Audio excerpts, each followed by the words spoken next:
Okay, we're back now, and we're discussing the Spirit and prayer. The human element on how we need to get our churches back to the spirit of prayer and to pray as we ought, in humility, meekness, and in the understanding of prayer, being efficacious unto the Lord. Let's look now at Mark, chapter 13.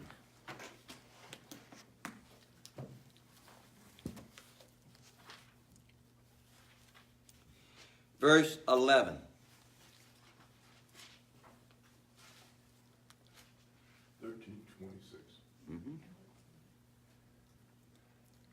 And when they bring you to trial and deliver you up, do not be anxious beforehand about what you are to say, but say whatever is given you in that hour. For it is not you who will speak, but the Holy Spirit. Now we see where confirmation comes into play. We are sealed with the Holy Spirit. And that's how we are to pray in the Spirit of the Lord. But you see, what happens is parents take their kids for confirmation, and that's the end of it. And so they don't know how to pray. So they don't go to church. That's why you have empty pews. That's why we don't have vocations. Because there's no efficacious understanding of what they are receiving. Parents of DREs.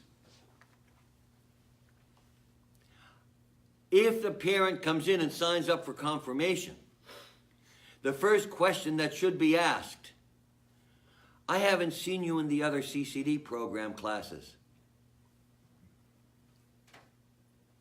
Are you going to Catholic school? If you're going to Catholic school, you don't have to sign up here. But you'll get it in school. DREs don't do that. They just sign them up for the numbers. That's not confirmation. That's not teaching the kid the way of the faith. You bring them, drop them off for, find out when the church is having confirmation. And some people do that. Don't go around because their parish is not going to have confirmation till, let's say, June. Parents will find out when other churches are having confirmation earlier and sign their kid up there. That's the fault of the DREs. I would say you belong here. You parishioner here.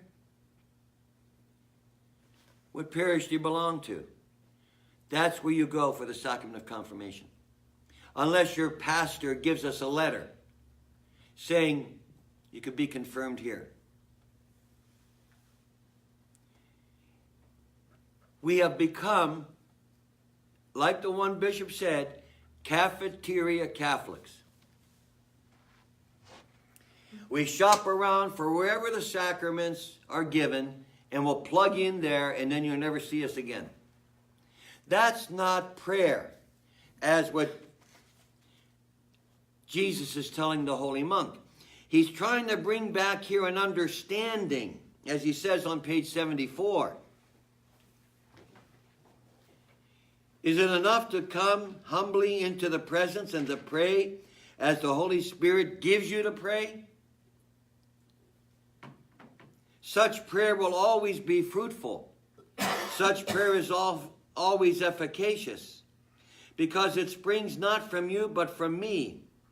Not from what you may desire, but from what I desire to give you. So there's your answer. It's not that we don't care. It's not that we have not taught. That's the problem.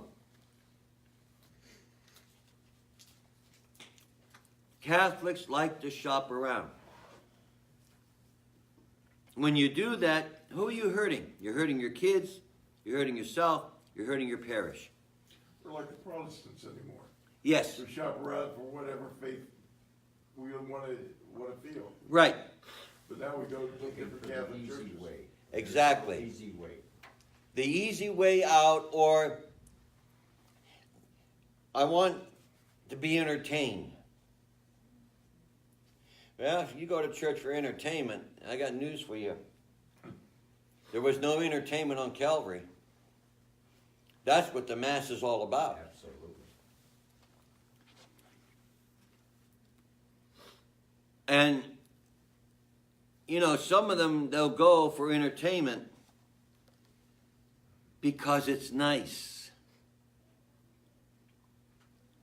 You don't go to church for that. Go to church for what it says here. You go to church for the fullness of prayer and the ability to pray before the Lord.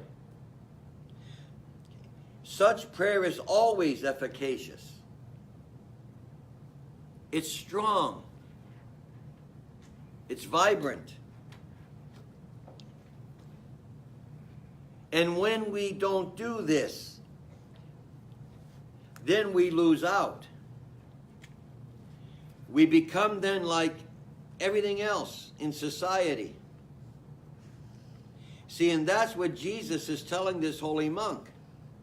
We have forgotten the power of his Spirit. Now, I know people that will go, and I'm not going to say the university's name, will go to this university on Saturday or Sunday because of the music.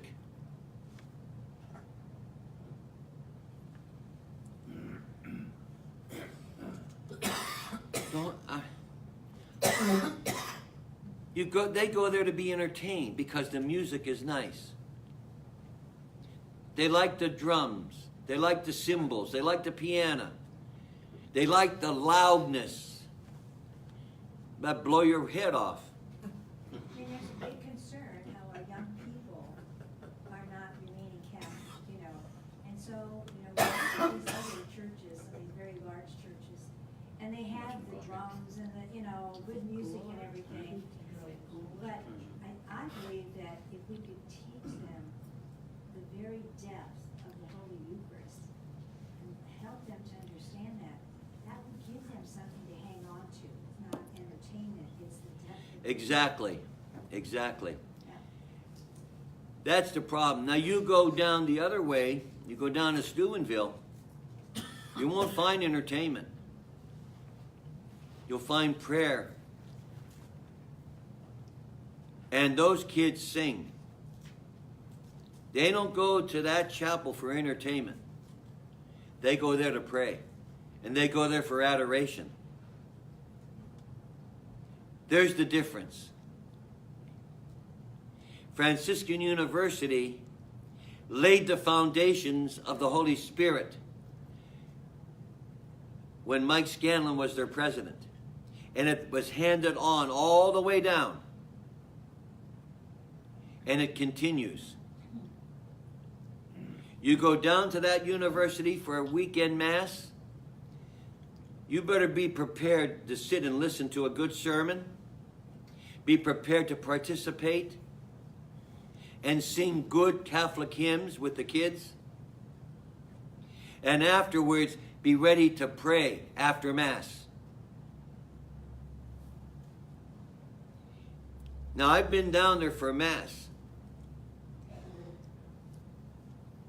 And I've known Michael Scanlon for years. And even at his funeral, those kids sang and prayed their hearts out, both in the English and Latin. There's the difference, you see. You hit it right on the head. There's the difference between two Catholic universities. One where it is taught the Eucharistic Christ. The other, where you have noise, entertainment to draw them in. When you got to do that, then you know something's wrong. There's the difference. And also, if you go to St. Francis University in Loretta, Pennsylvania, run by the Francis, it's the same thing as Steubenville. 24-hour adoration. In fact, there's the difference. And you hit it right on the head.